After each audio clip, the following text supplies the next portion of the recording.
swear it's always bloody windy in Canberra.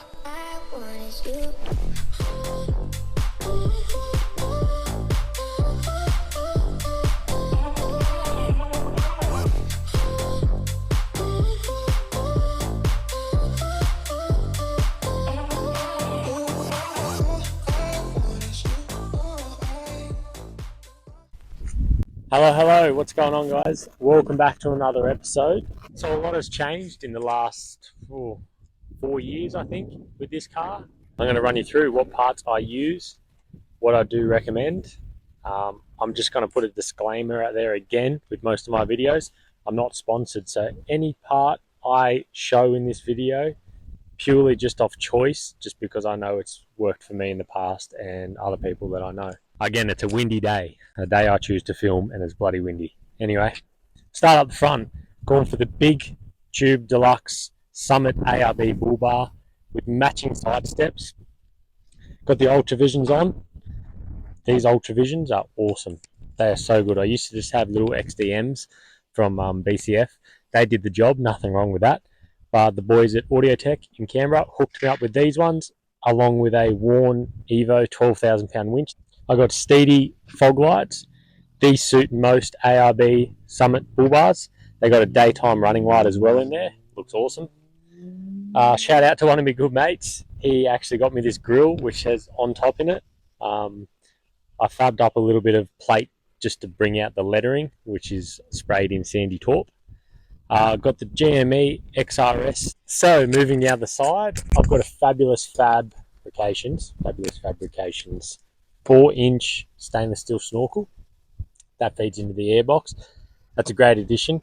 ARB flares, color-coded. Get a lot of questions about flares with the 76s. Obviously, it's a workmate, so it didn't come with the factory silver flares.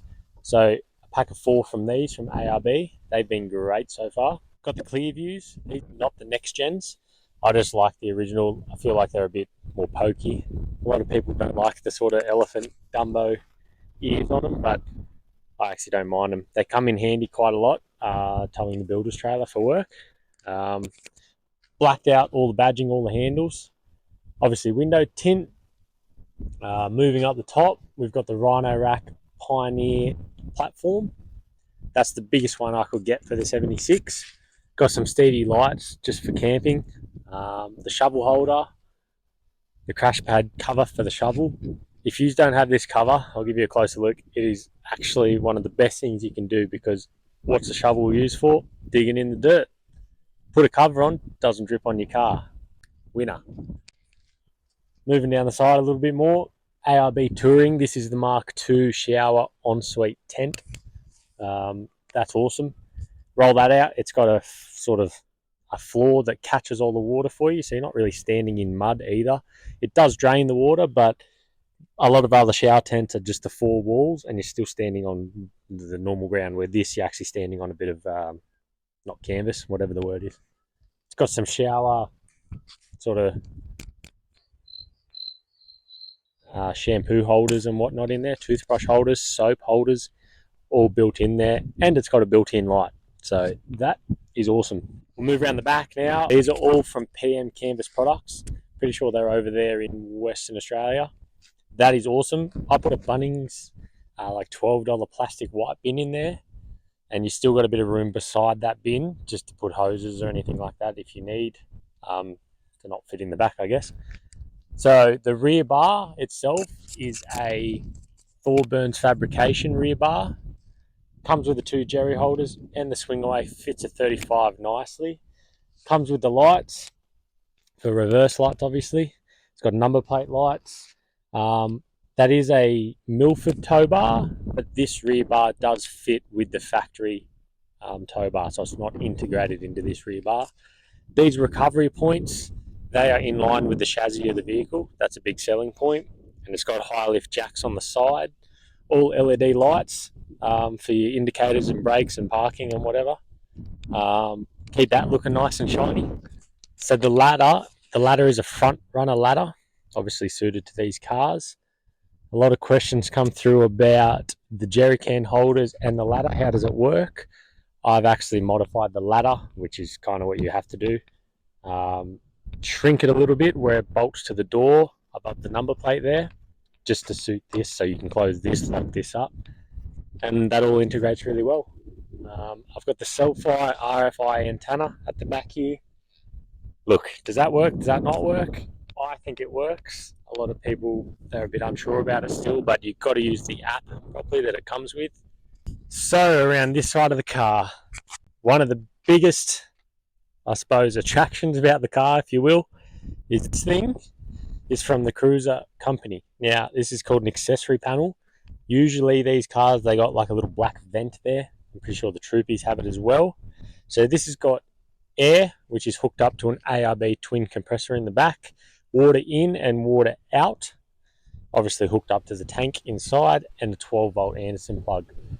That is unreal. Just saves you running hose. We've got the Bush Company 270 XT awning. Before I had the Rhino Rack Batwing. That was great. It just had poles. This is full freestanding, which I've wired in lights all throughout. Amber lights and white. You've got two options there. I've got these little sunshades or rain guards, whatever you want to call them. They're just cheapy eBay specs. Moving down, wheels and tyres. The Maxxis Razor mud terrains. These have taken us quite a few kilometres. They are getting a little bit worse for wear now, but I do pretty much daily this car at the moment. I've gone with the King Off-Road Hurricane wheels. These are Neg 12 all round. In the rear, I've got the J-Max axles. They're the upgraded axles, and I've braced the rear diffs, which is in another video. So if you go back and have a look at that, you'll be able to see exactly what I've done with the rear diff. Underneath, I've got a full Superior Engineering 3-inch lift kit. It's got the Superflex radius arms, which they help a lot. A lot of people just go the radius offset bushes.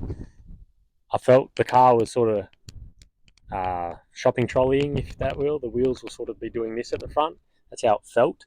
Put them radius arms in, fix the issue, not a problem. I've got a Thorburns Fab. Again, same company that did the rear bar radiator guard up the front.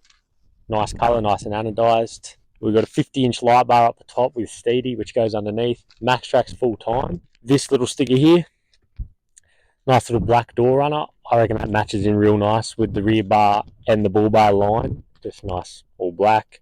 Good mixture of black and sandy taupe on the car. Love that. So shout out J Design and Graphics for that. So in the back, I've got some custom-made drawers that I did myself. Got a Dometic 80-litre upright fridge sitting there. Sorry, I'm holding the microphone like this. It is quite windy today. I kind of want to get the best audio I can for you guys. So up the top there, we've got a K-on rear shelf and what they call a pet barrier there, which is what the inverter is bolted to. And that's pretty much it for the magic for the back. It's got the ARB dual compressor heading down there next to the GPO, water pump switches, USB quick charge to 3 amps, a couple cigarette sockets, I guess you call it, a couple more USB sockets for charging, the Enerdrive inverter power on switch, the switch for the ARB compressors sitting nice and neat down there. So for the electrical system, I run two 100 amp hour lithium batteries tucked in those boxes just there, which is hooked up to the DC to DC Enerdrive charger. I love that charger. It's a bit bulky, but I love that it's adjustable, so you can set it up to 50 amp or you can drop it back down. So I sit at the moment with the 200 amp hour lithium at 40 amp is what I like to charge at. On the roof, we've got a 200 watt solar panel, and then we've got the 2000 watt inverter just there, the e-power inverter by Enerdrive. That runs pretty much anything I've ever hooked up to this car. The electrical system will run it.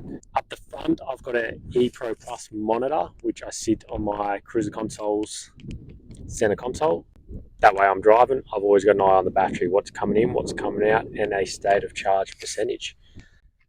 That's pretty much it for the back.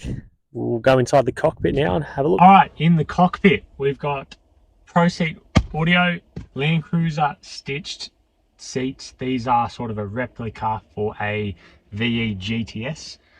These are super comfortable compared to your factory ones for long trips, but there's a downfall, which is it takes up quite a lot of space in your whole cockpit, I guess, with the kid seats. I'll show you in a minute with that.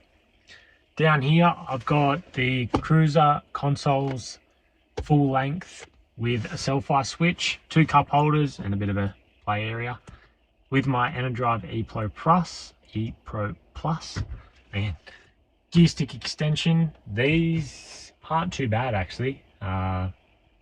Makes it feel a little bit different. You get a huge throw, but generally in the Land Cruiser you're gonna not worry about throw. Up top I've got a Sony, I think it's an XAV5000 is what it's called. Bit of a head deck. It's got Apple CarPlay. It's not wireless, so you just got to hook that up. I got the Red Arc Tow Pro in here. I think it's the version 2, whatever it is. I've got the switches for the rear locker. So the rear locker is a Harrop e-locker. That's unreal at the moment. Couple switches over here for light bars. Switches up here for these camping lights. Dash mat, crash pad, dash organizer. Up top up here, we've got the cruiser consoles bulge, not the T. It's just the bulge, nice and slim. That's awesome. Huge for storage when you got the whole family in the car. So engine bay, we've got a GSL crankcase breather, a Moonlight stainless steel performance intake. This is 4-inch and goes all the way to the turbo. I've got a Psycho Performance upgraded airbox. This airbox is fully sealed and it's got the off-road filter, which is married into that snorkel. Also have a ProCharge Stage 2 Garrett Turbo, running 19 PSI at the moment, married into a 3.5-inch full Bow Desert exhaust. The car's been remapped by Dr. Diesel in Sydney. It makes close enough to 250 horsepower on the 35, so it's got plenty to go. So as I said, 250 horsepower close enough from the full remap by Dr. Diesel in Sydney. It's plenty, to be honest. You always get that bug and you want more power, but I really got to try and convince myself with this car it needs to last me. I want to go across the Simpson Desert, I want to go deep remote up in the Kimberleys. So the best option for me, I reckon, is to leave it as it is, because it's still got enough power just to tow basically anything that I need to be towing, boats, cars, builder's trailer, and I can still overtake people on the highway. What's next for the car? A big thing for me is I really want to put an auto in it. I haven't been convinced yet on which one I want to do. Obviously, it's going to be the 200 series box or the 8-speed conversion. Not too sure yet. Still really tossing up out of those two which one I want. Well, that's it for this episode, guys. I hope you enjoyed it. Just a quick shout out to all the subscribers, new or old. Thanks so much, guys, for sticking around and joining. Hopefully you enjoy the content. Plenty more to come. Big plans this year for the channel. Do have merch. Go check out the merch. It is exploringontop.com. Got hats, jumpers, shirts. We've got some mad new designs coming out in the near future. A lot of stuff about Canberra. So if you're a Canberra local, give us a hoy.